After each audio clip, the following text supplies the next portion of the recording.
Coinbase is on a mission to overhaul the financial system constructed over a century ago, unleashing a diverse range of cryptocurrency applications that foster greater economic autonomy and global prospects. Beyond the in-house innovations taking shape, they are extending an invitation through a request for builders, spotlighting 10 exhilarating and indispensable concepts that they believe will invigorate the emergence of the next wave of crypto enterprises. This October of 2023, the inaugural Coinbase Ventures Summit is set to grace Los Angeles, where prominent aspiring creators will convene in an exclusive environment. Here, they'll engage in candid conversations with Brian Armstrong, the CEO of Coinbase, along with the Ventures team, and ignite discussions on ways to propel the space forward. Welcome to CryptoCylix. This channel is for educational purposes only and is not financial advice, and while we hope to provide valuable insights, we recommend you do your own research. Before we continue, make sure to like, share, and subscribe to keep updated with our content, and stay tuned until the end to hear all 10 new ideas Coinbase is excited about supporting to drive crypto adoption forward. So let's get right into it. The first idea is a flat coin. Bitcoin shines as the internet's gold standard for currency, but its potential for growth hinders immediate use. Enter fiat-backed stablecoins, yet they grapple with inflation and vulnerability. Reminiscent of traditional fiat, imagine crafting a superior crypto-powered currency, fully decentralized, resilient to censorship, and tracking consumer prices like the US CPI to preserve purchasing power. It might utilize asset baskets or algorithms to mirror CPI trends. The organization or protocol that pioneers this enhanced form of cryptocurrency-based money could truly revolutionize the landscape. Some project references are Ampleforth and Nuon. Next is on-chain reputation. Decentralized identity through ENS, also known as Ethereum Name Service, is now a reality. But how can consumers gauge trustworthiness? How can we verify the authenticity of merchants or confirm the true identity of artists? Enter a decentralized protocol that bestows reputation scores upon each address or ENS name utilizing the on-chain data graph. The implications are broad. Decentralized lending akin to FICO scores, merchant ratings comparable to Yelp, fraud prevention via address risk warnings, exclusive airdrops for VIPs, and more.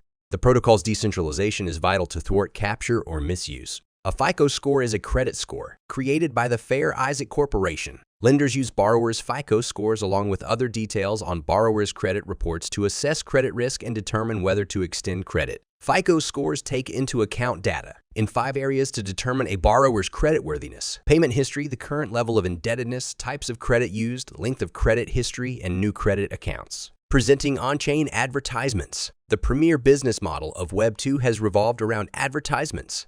It's plausible that some form of advertising will continue to thrive in the realm of Web 3. As Web 3 developers and startups increasingly embrace distribution costs, could we surpass the conventional ad approach? During Web 2, the game changer transitioned from CPM, cost per thousand impressions, to CPC, cost per click.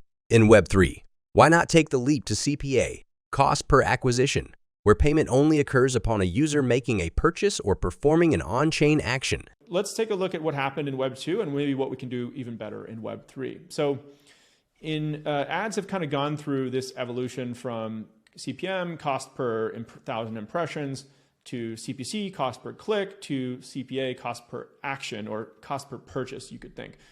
And Google, again, going back to Google, was really a pioneer here in moving from CPM to CPC. The big pitch of Google AdWords and their related products with DoubleClick and everything was, hey, you no longer have to pay just for impressions. You only pay if someone actually clicks your ad and lands on your site. That was a kind of moving down the value chain, and it allowed advertisers to better price out these things with auction mechanics and all the stuff that they innovated on. Envision a scenario where any smart contract can divulge metadata about its willingness to compensate for directing users to a function call. This call would include a referrer address and trigger a preset commission. By indexing these smart contracts, adhering to the ad standard, and AE inventory comes to life. Wallets and apps boasting substantial user bases can then opt to route requests towards specific ads or referral links, thereby sharing in the benefits when user engagement happens. A real-time auction mechanism will ascertain optimum prices, while other ad variations may surface in Web 3. The aforementioned example outlines just one of the possibilities. Next is on-chain capital evolution. The ICO era faced hurdles like scams and regulatory issues, but it highlighted a key problem. Global capital formation is too cumbersome and unevenly distributed. Entrepreneurs in places like Budapest or Bangalore have fewer capital access opportunities than those in Silicon Valley or Cleveland. Simplifying fundraising, not just for startups but also for real estate and other ventures, could unlock immense global entrepreneurial potential. Imagine a Web3 platform that streamlines company or idea registration worldwide, whether through paperwork or pseudonymous DAOs. This platform would also facilitate fundraising, complete with pitch materials, discussions, participant reputations, and transparent on-chain fund flows. Democratizing fundraising could empower entrepreneurs everywhere. Another idea is a crypto-powered gig economy. While a limited number of individuals worldwide have sufficient disposable income for crypto investments, the majority require income for their livelihood and basic necessities. One significant challenge hindering the development of a global job market is the complexity of cross-border payments to individuals. Why not contribute to the establishment of a borderless and liberated labor marketplace by enabling the posting of jobs and tasks that offer crypto-based compensation while aiding workers and freelancers in discovering these opportunities? Think of Upwork, but for crypto. Additionally, Layer 2 solutions are boosting crypto scalability, yet most transactions remain public. Bringing privacy to Layer 2 and building a business around it is another idea Coinbase and Brian Armstrong brought up. With popular Layer 2 projects such as ZK, Sync, and Polygon, privacy is a factor in which consumers might look for. Idea number 7 is a P2P, exchange fully on-chain. Let's hear what Brian Armstrong has to say about this. So P2P exchanges have been actually a very important source of getting more people into the crypto ecosystem. They're not as well known as the centralized exchanges, but in the emerging markets of the world, the countries, honestly, where people sometimes need crypto the most, places like Venezuela, Zimbabwe, where it's frankly almost difficult or impossible to operate like a legitimate financial service business without probably local corruption and bribery and things like this. P2P exchanges are an amazing tool of freedom to help average people in these most difficult situations get their money into crypto, where they can participate in a stable economy or stable currency and in a global economy. So it's really important in developed markets. One of the drawbacks recently or so far has been that whenever these are centralized services, they tend to get pressured by government to shut down. And there is an opportunity, I think, here to build a P2P exchange that's fully decentralized, fully on-chain. And so you could imagine replicating the major functions of a P2P exchange in a smart contract. So it should handle things like escrow, it should handle reputation, maybe like that reputation protocol I was mentioning earlier, dispute resolution, mediation. So these are all important things which I think could be done 100% on chain, and there may be a really good business here too in terms of building a purely front-end interface to it or something like that. Next is evolving the gaming landscape with blockchain. It's clear that crypto's potential in gaming is just beginning. Imagine players truly owning in-game items and these assets existing in persistent virtual worlds or a burgeoning metaverse, driving complex interactions and economies. Early successes like Immutable are promising. Tokenizing real assets is another possible update to the crypto ecosystem. Fiat-backed stablecoins like USDC with a one-to-one peg to physical currency are early examples of real-world assets on the blockchain.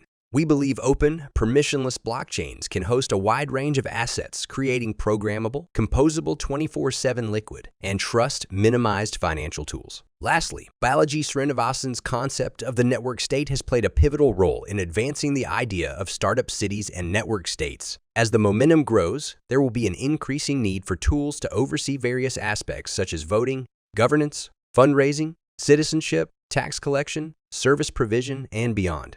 It's worth noting that this software could find utility in diverse startup cities and community endeavors. So why do we need a network state? According to Balaji Srinivasan, here are some reasons why. Blockchain innovation allows us to experiment with political, technological, and societal innovation, like new forms of government and economic collaboration. Blockchain, and specifically the Bitcoin network, can be used as an undisputable record of truth. Bitcoin is the most decentralized and Lindy crypto.